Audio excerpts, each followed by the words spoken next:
देखिए, महाविकास आघाड़ी जिसके अंदर शरद पवार की एनसीपी, कांग्रेस और उद्धव ठाकरे सेना है, महाविकास आघाड़ी को हमने पहले प्रस्ताव दिया था कि अगर भारतीय जनता पार्टी को हराना है तो हम भी आपके साथ आने के लिए तैयार हैं। ये प्रस्ताव देने के बाद कुछ पॉजिटिव संकेत आए, कुछ नेताओं के, बड़े नेताओं के साथ चर्चा हुई। उन्होंने कुछ वक्त मांगा कि हमें फ़ैसला करना, आपस में चर्चा करने के लिए, लेकिन उसके बाद उन्होंने खामोशी इख्तियार कर ली। अब उनकी खामोशी का कब तक हम इंतज़ार करते रहे, तो हमने तय किया है कि 8 तारीख के दिन बैरिस्टर असदुद्दीन अवैसी साहब औरंगाबाद आ रहे थे और हम उस दिन से हमारे इलेक्शन की प्रक्रिया हम शुरू करने वाले हैं। फॉर्म डिस्ट्रीब्यूशन जो हमने रोक के रखे थे, वो फॉर्म डिस्ट्रीब्यूशन की प्रक्रिया 8 तारीख से हम शुरू कर देंगे। और हमने ये कहा था कि हम बहुत कम सीटें लड़ने के लिए तैयार हैं। हमारी जितनी ताकत है उस ताकत के हिसाब से हम बहुत कम सीटें लड़ेंगे। अगर आप और हम साथ में मिलके आते हैं तो, क्योंकि हमें भी पता है, हम ऐसा नहीं है कि हमारी ताकत इतनी है और हम इतना मांगेंगे। हमारी जितनी ताकत है हम उस हिसाब से ही बात करेंगे। और अगर आप नहीं लेते हैं तो फिर आप मुझे कहीं पर भी रोक नहीं सकते हैं।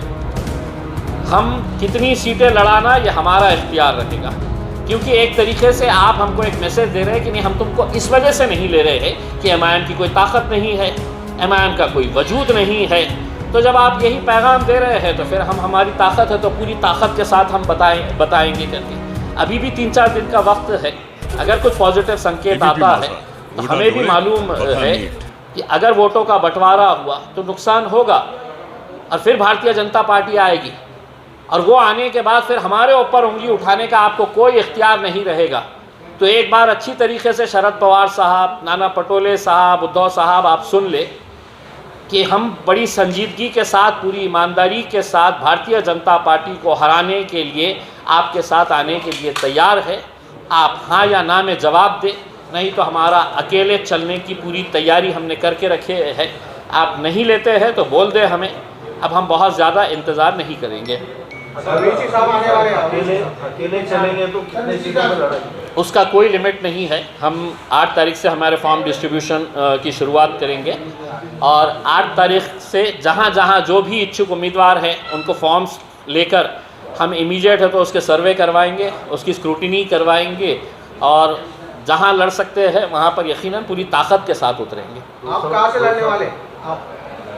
देखिए, एक पार्टी के उसमें एक शख्स बहुत मायने नहीं रखता है। हो सकता है कि असद साहब मेरी जगह किसी और को दे दे, तो पार्टी अहम होती है और मैं पार्टी को मजबूत करने के लिए काम कर रहा हूँ उसमें। तो मुझे बार बार पॉइंट करके कि मैं कहाँ से और मैं लड़ूंगा नहीं लड़ूंगा करके, तो आप मेरी पार्टी को छोटा कर रहे हैं और मुझे बड़ा करने की कोशिश कर रहे हैं, जैसा बिल्कुल वैसा नहीं होना चाहिए। उसके अंदर जो भी फैसला है वो पार्टी तय करेंगे, पार्टी के अध्यक्ष बैरिस्टर असदुद्दीन अवैसी। देखिए, अभी कुछ दिनों से जो मामलात यहाँ पर देखने को मिल रहे हैं महाराष्ट्र के अंदर, पहले वो बदमाश किस्म का जो महाराज, उसने जिस तरीके के शब्दों का इस्तेमाल किया इस्लाम मज़हब के बारे में और मुसलमानों के लिए अपनी जान से ज़्यादा जो जिनसे मोहब्बत करते हैं, नबी करीम सल्लल्लाहु अलैहि वसल्लम, प्रॉफेट मोहम्मद के बारे में उन्होंने जो शब्दों का इस्तेमाल किया है, पूरे महाराष्ट्र नहीं पूरे देश भर में इसके लिए गुस्सा था। और उसी दिन देश के मुख्यमंत्री, महाराष्ट्र के मुख्यमंत्री उसी दिन आते हैं, उस गुंडे मवाली को बाजू में बिठाकर उसकी पीठ थपथपाते हैं और कहते हैं कि तेरे बाल को भी हम हाथ नहीं लगने देंगे। उनका उस स्टेटमेंट को सुनकर मुझे ऐसा लग रहा था कि यह महाराष्ट्र का कोई मुख्यमंत्री नहीं बोल रहा है, बल्कि कोई एक टपोरी बोल रहा है। इस तरह की भाषा का इस्तेमाल कर रहे थे, क्योंकि मुख्यमंत्री राज्य का होता है, कोई जात का नहीं होता है।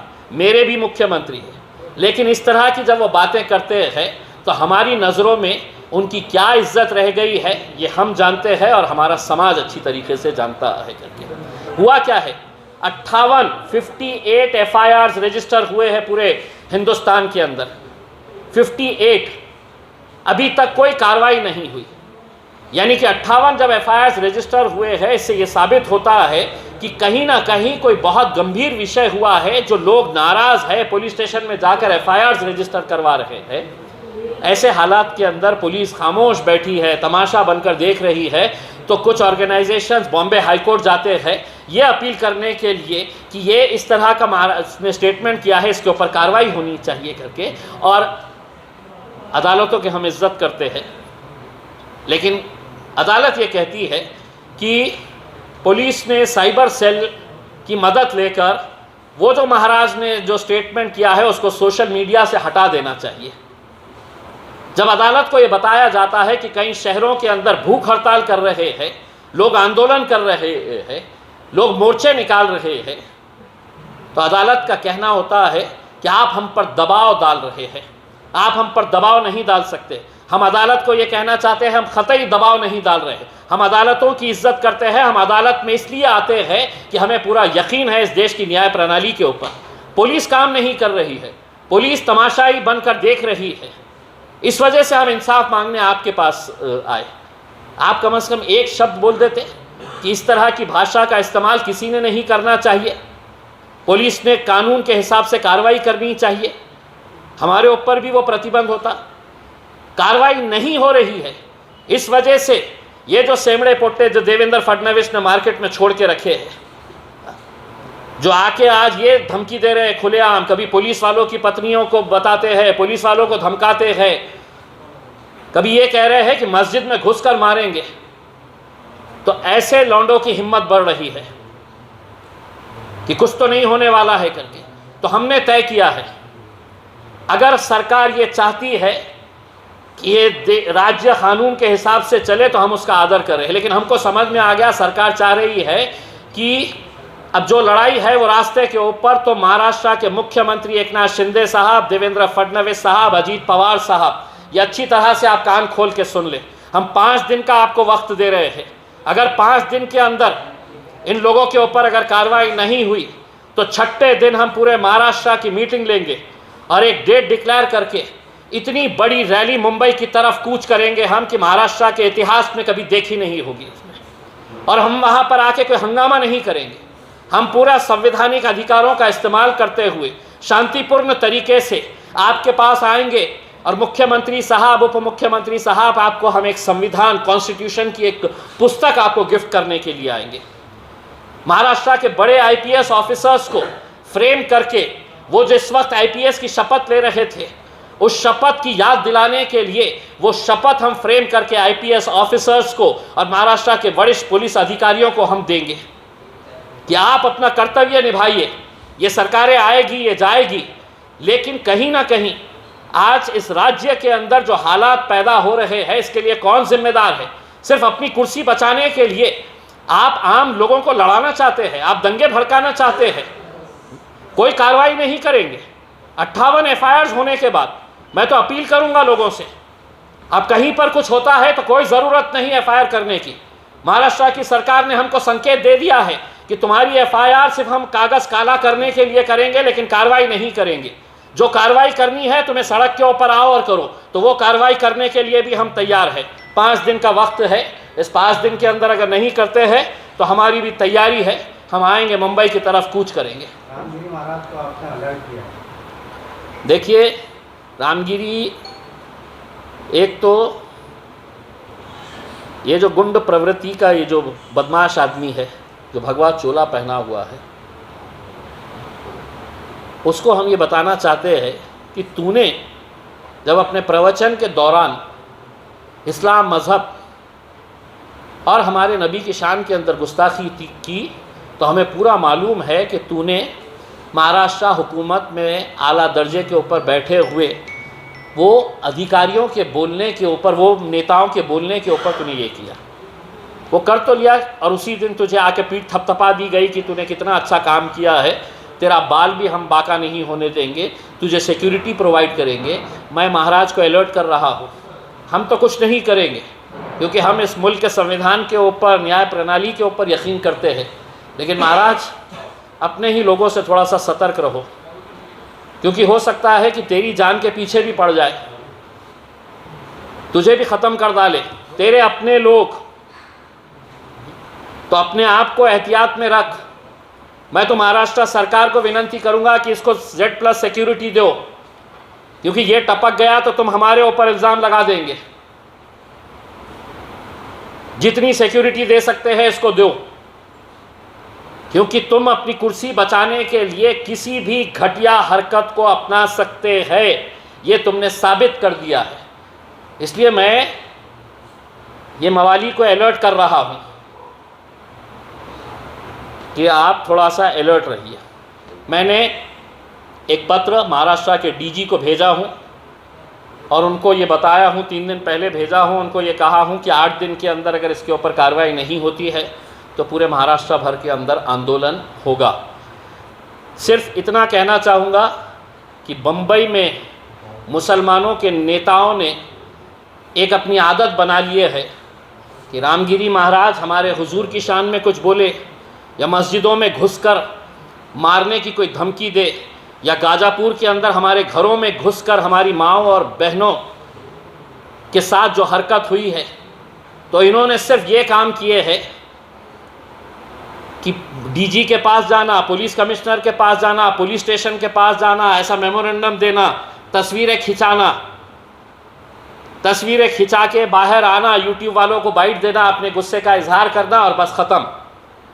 अब मैं आपको एक चुनौती दे रहा हूँ, अगर मैं मुंबई आ रहा हूँ और तुम सही मानों में अगर मुसलमानों की नुमाइंदगी करने वाले नेता हैं, तो एक मर्तबा उद्धव ठाकरे को, शरद पवार को, नाना पटोले को, इनको सबको बोलो कि जिस तरीके से छत्रपति शिवाजी महाराज का पुतला गिरा, हमने भी उसकी निंदा की। भ्रष्टाचार की वजह से छत्रपति शिवाजी महाराज का पुतला गिरा, हमने उसकी भी इंक्वायरी की मांग की। कैसे सड़क के ऊपर निकल के आ गए, ऐसा लग रहा था आरिफ नसीम खान फूट फूट के रो डालेंगे वहाँ पे। कभी उसके लिए नहीं निकलने का आया मौका, कभी दिल में ये एहसास नहीं हुआ कि मेरी नबी की शान के अंदर गुस्ताखी हुई है, मैं मेरे नेताओं को बोलूँगा कि चलो एक दिन हम भी बैठेंगे करके। क्या सिर्फ मुसलमानों के ठप्पे चाहिए इलेक्शन के वक्त, सिर्फ वोट चाहिए? इसलिए हम आपसे अनुरोध कर रहे हैं, अगर अगले कुछ दिनों के अंदर मुंबई के मुसलमान लीडर अगर कुछ नहीं करते हैं तो तुम्हारे पैरों में घुंघरू बांधने के लिए घुंघरू भेजूंगा, अपने नेताओं के सामने ठुमके लगाओ, किसी काम के नहीं है तुम। वो घुंघरू लेके शरद पवार साहब, उद्धव ठाकरे साहब के सामने नाचो। अजीत पवार साहब के भी प्यादे यहाँ पर भी है बहुत सारे। बहुत हो गया है मेमोरेंडम देने का, तस्वीरें खिंचाने का। अब ये कोई MIM की तरफ से नहीं बोल रहा हूँ। अगर मुसलमान है, अगर दर्द हुआ है, अगर तकलीफ़ हुई है कि नबी की शान के अंदर गुस्ताखी किसी ने की है, तो हमारे साथ चलिए। किसी पार्टी के बैनर के अंदर तले नहीं, हम तिरंगे लगाएंगे गाड़ी के ऊपर। तिरंगे लगाकर है तो एक मर्तबा फिर मुंबई की तरफ कूच करेंगे। पुलिस की भूमिका पर आपने सवाल उठाया है, इसके कार्यकर्ता को देखिए, पुलिस जिस तरीके से पिछले कुछ टाइम से कार्रवाई नहीं कर रही है, खामोश देखने का काम कर रही है, तो अब ऐसा लगने लगा है कि ये वर्दी के अंदर भाजपा के, शिवसेना के, RSS के कार्यकर्ताओं ने वर्दी पहन के रखी हुई है। वरना क्या वजह है कि कोई एक IPS ऑफिसर खड़े रहकर कोई कार्रवाई करने के लिए आगे नहीं आ रहा है? सिर्फ इसी बात का डर है ना कि गढ़चिरौली भेज डालेंगे देवेंद्र साहब, पे पोस्टिंग ख़राब दे डालेंगे। इसी की वजह से वर्दी को दाग लगने दे रहे हैं। एक मर्तबा जो सही है वो सही के हिसाब से आप कार्रवाई करिए, यही उम्मीद करते हैं महाराष्ट्र पुलिस से।